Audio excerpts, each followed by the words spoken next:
السلام علیکم ورحمۃ اللہ وبرکاتہ۔ سب سے متبرک اور مقدس اس زمین کے اوپر اگر کوئی جگہ ہے تو وہ اللہ کے گھر یعنی مساجد ہے، اور مسجدوں کے اندر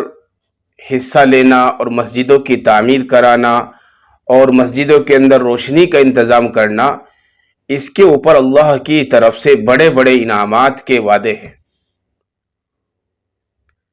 میں مسجد کی تعمیر کرنے کے تعلق سے آپ کو ایک دلچسپ واقعہ بتاتا ہوں۔ ہارون رشید جو بادشاہ گزرا ہے، سب جانتے ہیں کہ ایک بڑا بادشاہ تھا، بڑا نیک اور متقی اور پرہیزگار بادشاہ تھا۔ اور جو پہلے زمانے کے بادشاہ ہوتے تھے ان کو طرح طرح کی تعمیر بنانے کے اندر دلچسپی ہوتی تھی،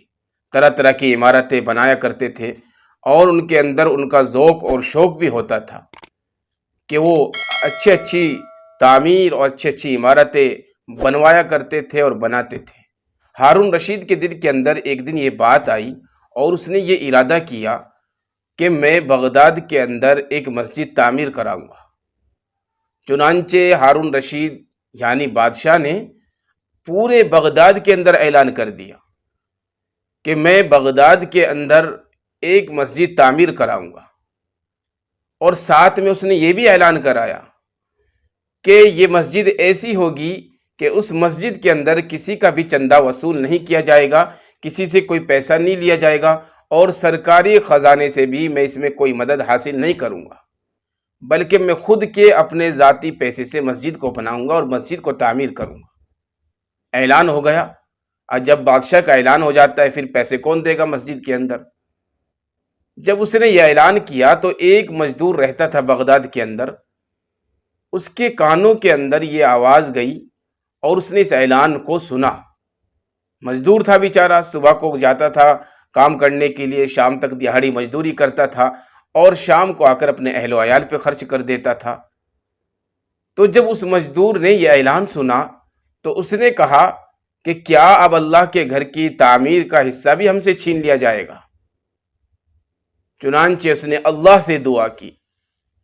کہ اللہ میں تیرے گھر میں حصہ لینا چاہتا ہوں، میں تیرے گھر کی تعمیر کرانا چاہتا ہوں، لیکن بادشاہ وقت جو ہارون رشید ہے اس کی طرف سے اعلان ہو گیا، ممانت اس کی طرف سے آ گئی اور اس نے منع کر دیا ہے کہ کسی کا چندہ اس کے اندر نہیں لیا جائے گا۔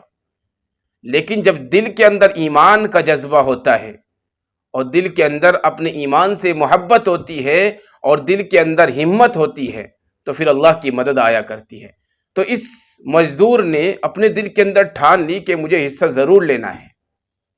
چنانچہ اس نے ایک دن صبح کو اپنے گھر سے مزدوری کا ارادہ کیا اور اپنے گھر سے نکلا کام کاج کرنے کے لیے۔ شام تک اس نے دیہاڑی مزدوری کی اور جو بھی پیسہ اس نے کمایا ان پیسوں کو لے کر وہ مارکیٹ کے اندر گیا، بازار کے اندر گیا، اور وہاں سے اس نے چند اینٹیں خریدی، اور چند اینٹیں خریدنے کے بعد وہ آیا اور رات کے اندھیرے میں چپکے سے اس جگہ پر پہنچا جہاں پر ہارون رشید نے اس مسجد کے تعمیر کرنے کا مٹیریل رکھا ہوا تھا، اور چپکے سے جا کر جو اینٹیں رکھی ہوئی تھی وہاں پر مسجد کے لیے ان اینٹوں میں اپنی اینٹوں کو ملا کر آ گیا۔ کسی کو کچھ نہیں پتا چلا کہ کیا ہوا، بادشاہ کے کارندوں کو بھی نہیں پتا چلا، رعایا کو کچھ نہیں پتا چلا، مزدوروں کو کچھ نہیں پتا چلا۔ چنانچہ مسجد بن کر تیار ہو گئی، مسجد تعمیر ہو گئی۔ کسی کو علم نہیں ہوا کہ کیا ہوا اور کب ہوا اور کیا ہوا تھا، صرف اوپر اللہ جانتا تھا اور نیچے مزدور جانتا تھا، باقی کسی کو کچھ نہیں پتا تھا۔ ایک دن اچانک کیا ہوا، ہارون رشید نے خواب دیکھا کہ میں جنت میں ٹہل رہا ہوں،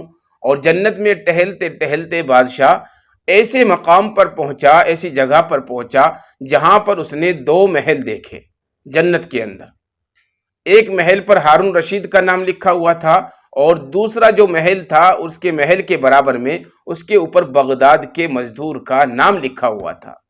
وہ دیکھ کر حیران ہو گیا۔ اس نے اپنے دل کے اندر سوچا کہ جو محل ہے اس پہ تو میرا نام ہے، ہارون رشید کا نام ہے، اس میں تو میں کبھی بھی داخل ہو سکتا ہوں، چلو یہ مزدور کا جو محل ہے اس کے اندر داخل ہو کر دیکھتا ہوں۔ جیسے ہی وہ اس محل کے اندر داخل ہونے لگا تو محل کا جو دربان تھا، جو چپڑاسی تھا، اس نے ہارون رشید یعنی بادشاہ کو روک دیا اور کہا کہ یہ کسی اور کا محل ہے، اور اللہ تبارک و تعالیٰ نے جس کے لیے محل بنایا ہے صرف اسی کو اس کے اندر داخل ہونے کی اجازت ہے، باقی کسی کو نہیں ہے۔ ہارون رشید کہنے لگا کہ میں تو اس وقت کا بادشاہ ہوں اور بغداد کا بادشاہ ہوں،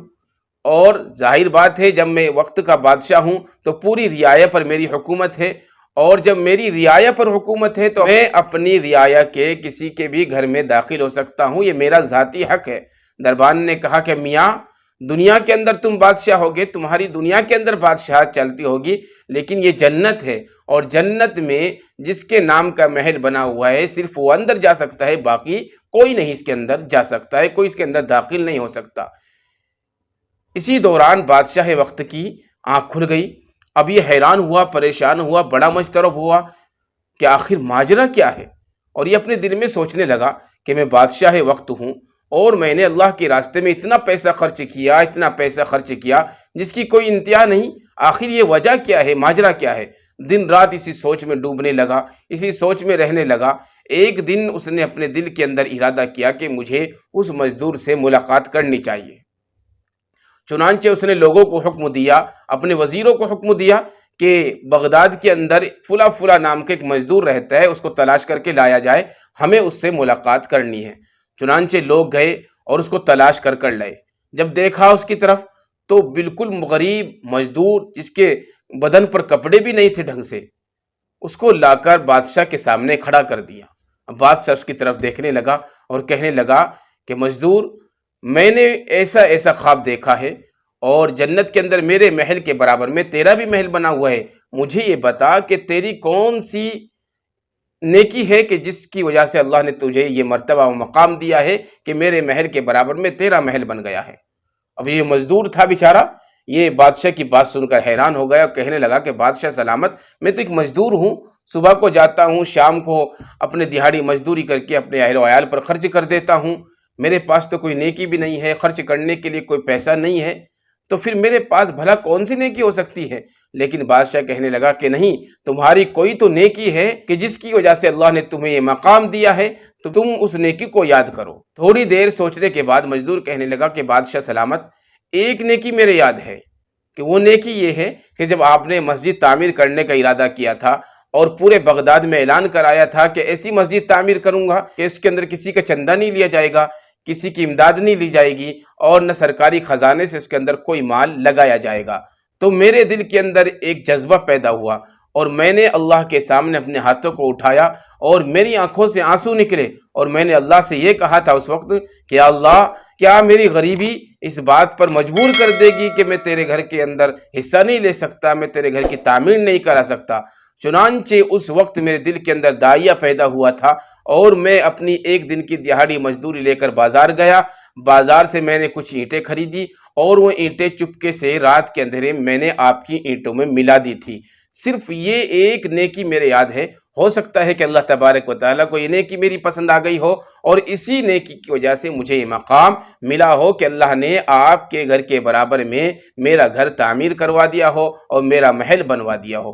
تو میرے عزیز بھائی اور بہنوں، اس واقعے سے ہمیں یہ سبق ملتا ہے، یہ درس ملتا ہے کہ ہمیں اللہ کے گھر کی زیادہ سے زیادہ تعمیر کرنی چاہیے، اللہ کے راستے میں اپنا خوب مال خرچ کرنا چاہیے، کیونکہ آج اگر ہم اللہ کے گھر کی تعمیر کریں گے، اللہ کے گھر کو بنوائیں گے، اللہ کے گھر کے اندر روشنی کا انتظام کریں گے، پانی کا انتظام کریں گے، چٹائی کا انتظام کریں گے، تو یاد رکھو میرے عزیزوں، یہ بالکل طے شدہ بات ہے، اور اللہ کے نبی کی حدیث بھی ہے کہ جو لوگ اللہ کے لیے دنیا کے اندر مسجدیں بناتے ہیں، اللہ تبارک و تعالیٰ اس کے لیے جنت میں محل تعمیر کراتا ہے اور جنت میں ایک گھر تعمیر کراتا ہے۔ تو میرے عزیز بھائی اور بہنوں، امید ہے کہ یہ واقعہ جو میں نے آپ کو سنایا ہے آپ کی سمجھ میں آ گیا ہوگا، اس لیے آپ تمام حضرات سے گزارش یہ ہے کہ اللہ کے گھر جتنے بھی دنیا کے اندر ہے، سب کی امداد کرے، سب کا تعاون کرے اور سب کے اندر حصہ لے۔ یقین مانیے یہ ہمارا جو مال ہے اللہ کے گھر میں لگے گا، اور اللہ کے گھر میں لگنے والا ہے، اور اللہ کے گھر میں ہم لگانے کا ارادہ کرے گی تو یہ مال ہمیں دونوں جہاں میں کامیاب کر دے گا۔ اللہ تبارک و تعالیٰ سے دعا ہے کہ اللہ تبارک و تعالیٰ ہمیں زیادہ سے زیادہ اپنے گھروں کے اندر، مساجد کے اندر حصہ لینے کی توفیق عطا فرمائے۔